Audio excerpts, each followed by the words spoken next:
thank you to Canon for sponsoring this portion of the video. Hi guys, it's Amanda and welcome back. Happy July. I actually have so many life updates for you guys. It's been one of the craziest 2-month periods of my life, so we'll get into all of that, but of course I wanted to do it while doing some journal spreads. I'm really excited to be making this particular journaling video because I actually completely changed my journaling ecosystem recently. I have been journaling in my brand new journal sleeve. I have been loving this thing. So since it's been about a couple months of me using this journal, I wanted to show you guys how I've been using it, how I set it up, and why, of course, I love it so much. So let's just get right into it and start planning and journaling.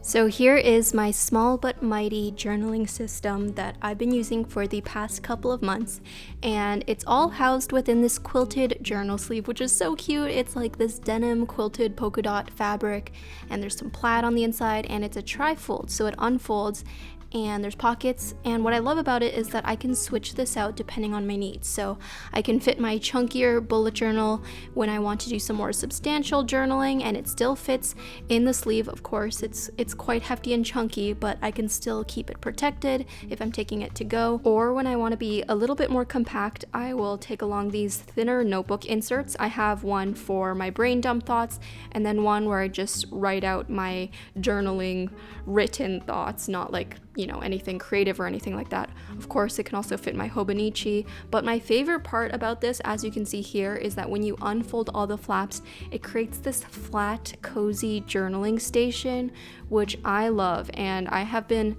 setting up shop using this in cafes all over the place. I recently went traveling, and it was so great to journal at cafes and have my stickers on the right side and just have a little station.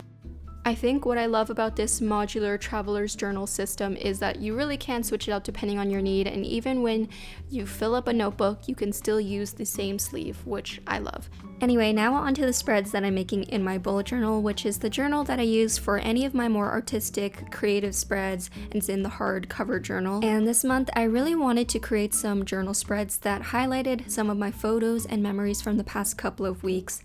And to do that, I decided to create an actual photo gallery wall in my journal with real photos and real photo frames. Of course, we have to print out our photos for this, and my favorite way to do that is with my Canon IV2 mini printer. I think probably one of the top questions that I get asked from you guys is what printer I use to print out my photos for journaling, and the Canon IV is definitely top of the list. I just love how small and slim and portable it is. I actually always take it with me when I'm traveling. In fact, it's the only printer that I take with me when I'm traveling. And the reason I love this particular printer so much is because all of the photos actually print on sticker-backed paper. It just makes it so convenient for journaling, especially if you're journaling on the go, because it's already a sticker. You just stick it right in there. For this particular spread, I chose the photos that I wanted to use and loosely resized them on the Canon mini print app, and then after printing them out, I just cut them to size according to the size of my journal photo frames, and I could just attach them right in there and not have to deal with adhesives or anything like that. It's kind of like a custom sticker, which is kind of a game changer. So my process for creating these mini photo frames, I used some washi tapes to create a patterned, larger background, and that acted as the mat of the picture frame. And then of course I printed out my photo and cut it to size a little bit smaller than the mat, and on a separate piece of paper I used colored pencils to create the actual frame of the photo frame. And I just created a bunch of these on my page in different sizes, and I tried to play with different patterns for the mat. Like for this one I used a gingham washi tape that I got from Japan, and you can see I played with different sizes and colors for the actual frame itself. I think what was nice about creating this spread is that it wasn't focused on one specific event or moment. I just got to scroll through my camera roll and select some highlights from the past month or so. And that's also what's great about printing using the Canon IV, is that you can just print directly from your camera roll. And I feel like scrolling through my memories and deciding what was a highlight or a big moment was honestly kind of therapeutic and a great way to recap the month and relive those memories. Oh, this particular photo frame that I'm making right now I think is one of my favorites because I made it a little funky with a wavy shaped frame, and I used some polka dot washi tape for the background. And then on the Canon mini print app, which is the app that connects directly to the printer, there are actually a bunch of different layouts, filters, effects, stickers that you can add on the app before you print it out. So for this photo frame, since it was a little bit more vertical, I actually used the layout templates on the app to mimic the look of a vintage photo strip from a photo booth. I used a template that had 3 sections for photos and made sure to add some white borders in between, and I trimmed it to make it photo strip sized, and I think it turned out so cute.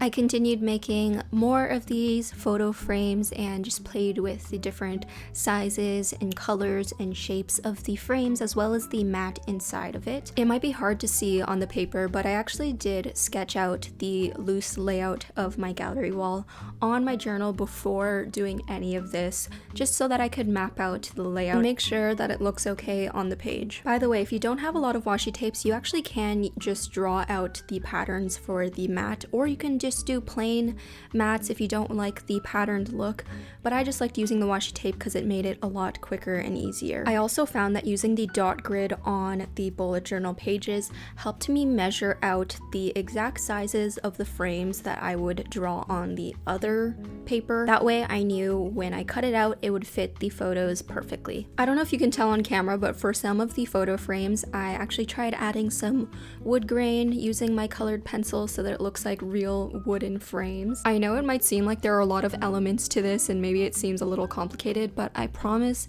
besides selecting the photos that you want to use and making sure you print them to size using the Canon IV, I feel like it's actually a pretty simple process once you get into it, and I just think the end result turns out so fun and personal, and it's really like a little art gallery of your memories. I had a lot of fun making this spread, so I recommend you guys try out this project in your journal as well. I would love to see how your photo galleries turn out. I feel like it's a nice combination of doodling, scrapbooking, crafting, journaling, kind of all in one, and at the end I definitely got an immense amount of satisfaction seeing the final gallery wall layout all finished. It was kind of like that feeling that you get when you decorate your room or something and then you step back and you see it all finished. Anyway, thank you again to Canon for sponsoring that portion of the video and for helping me create a little gallery wall inside my journal.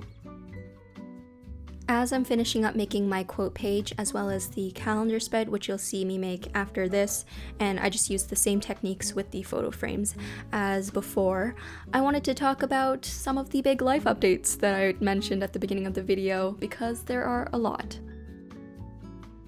Probably the biggest thing that happened in the past month was that I went to Australia for the first time, and that was definitely the longest flight I've ever taken, as well as it's the farthest I've ever been from home because it's on the literal opposite side of the planet. I took a 16-hour flight from LA, and it would have been, I think, 21 hours if I had left from New York or Toronto, which is so long, but I went to Melbourne, and it was in celebration of a new collection that we did for Shop ARL. If you guys haven't seen it yet, it's actually a collection of charms which I designed with the Australian jewelry brand Skin Studio, and I've been designing these for the past 2 years, and they're the charms that you saw on the front of my journal cover because we actually invented these cool charms that convert from journal charms to earrings to necklaces. They're really cool, honestly, and it's something that I'm really proud of because I feel like we basically invented a new thing. It was definitely a labor of love, but I am obsessed with how everything turned out, and I even created this particular journal sleeve that I'm using to go with the collection because I wanted to create a soft fabric journal cover that could go with the charms and that you could pin stuff on. I'm very grateful that I even get to make all these cool things that I've always dreamed about making. It's a dream come true, honestly, and I just love making things that I would like to use and hopefully you guys like to use.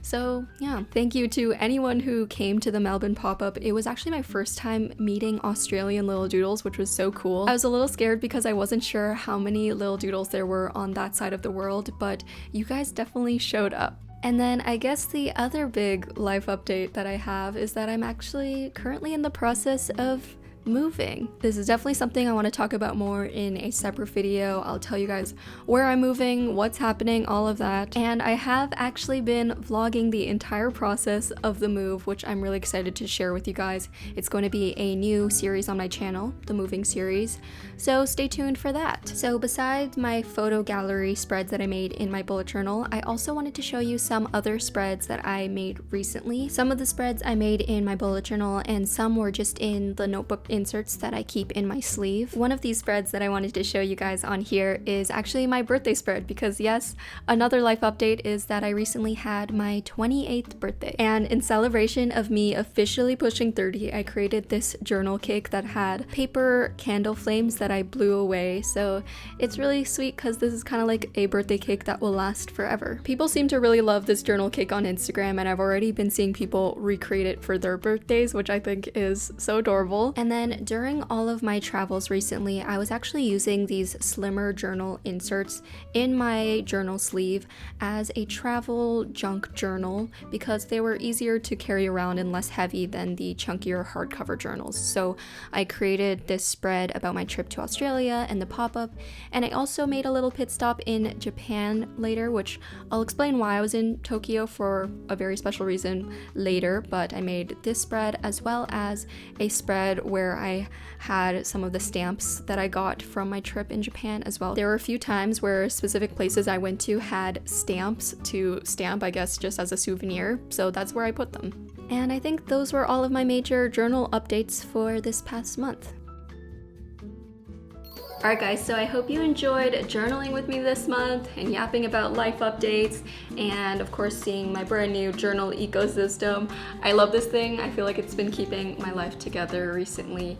I think for so long I journaled in such a structured way that this year has really been a year of experimenting with a lot of different journaling styles, journaling systems, journaling formats. Especially as I enter my late 20s as a freshly 28-year-old, I've just been enjoying sharing things at my own pace and I don't know, feeling less rushed. Anyway, that's all. Because of everything going on with life, I am going to be having a lot more videos coming out for you guys, so I hope you guys are excited for that. Keep doodling and I'll talk to you in the next one. Bye!